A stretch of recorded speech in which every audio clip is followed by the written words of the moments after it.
Hey guys, it's Drek. I'm doing my ultimate long shot mod. It ought to be pretty simple. I'm going to be doing the air restrictor removal, eventually a front gun integration, and a spring replacement. Right now, it's still completely stock, so I'm going to unscrew it and show you the internals. Alright guys, so I'm taking apart my long shot, and the important thing to realize is that there's 3 different type of screws in it. There is a long screw that goes in these 2 holes up here. There is a thicker short screw that go in all the holes in the yellow part of the body or the blue part of the body. And then there's this thinner screw right here, and it goes in all the holes in the stock. Now when you remove the stock, it slides right off. There are 2 halves, and you're going to have to put PVC inside them so that it won't collapse once you make your long shot more powerful.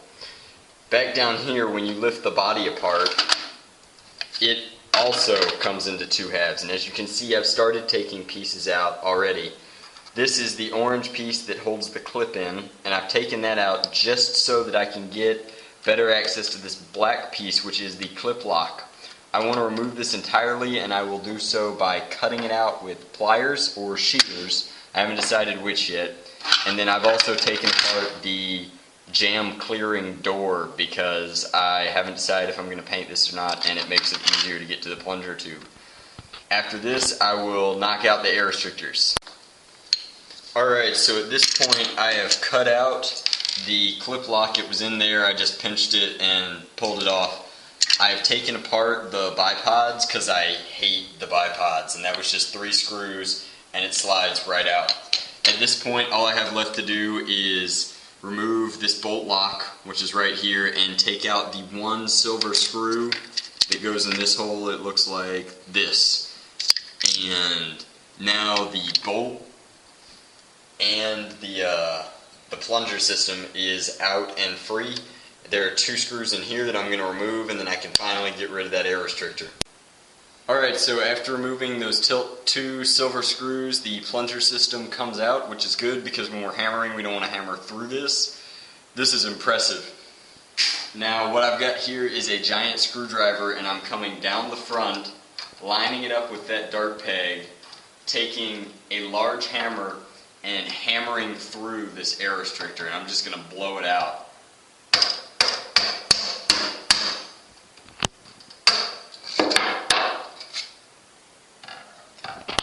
Alright, so these are all the pieces that I just knocked out of the plunger tube for the air restrictor. It basically is the air restrictor, including the spring and stuff. And then this is the clean shot down my barrel. So I know that this is going to work really well when I replace the spring and put it back together.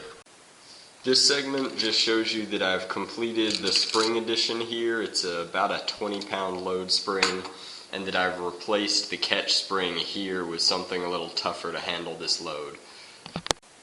This segment is showing you the internals of my long shot completely put back together with the spring additions and the air restrictor removed before I take everything and seal it back up. With the more powerful spring, it's necessary to reinforce the stock with some PVC pipes. They're all roughly the same size and hot glued in, and the fit is just perfect. So I'm going to screw this whole thing back together now and do my firing test. Alright, so here is the finished long shot mod. The reason the bipods were removed and will stay removed is because the front gun integration is coming soon, and that video will be here. But I'm going to do a firing test. I've got 6 stock streamlined darts in a clip. My spring addition makes this thing relatively tricky to cock back.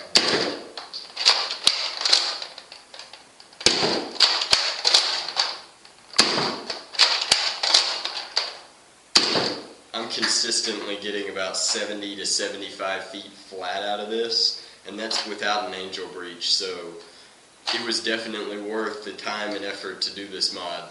Thanks for watching.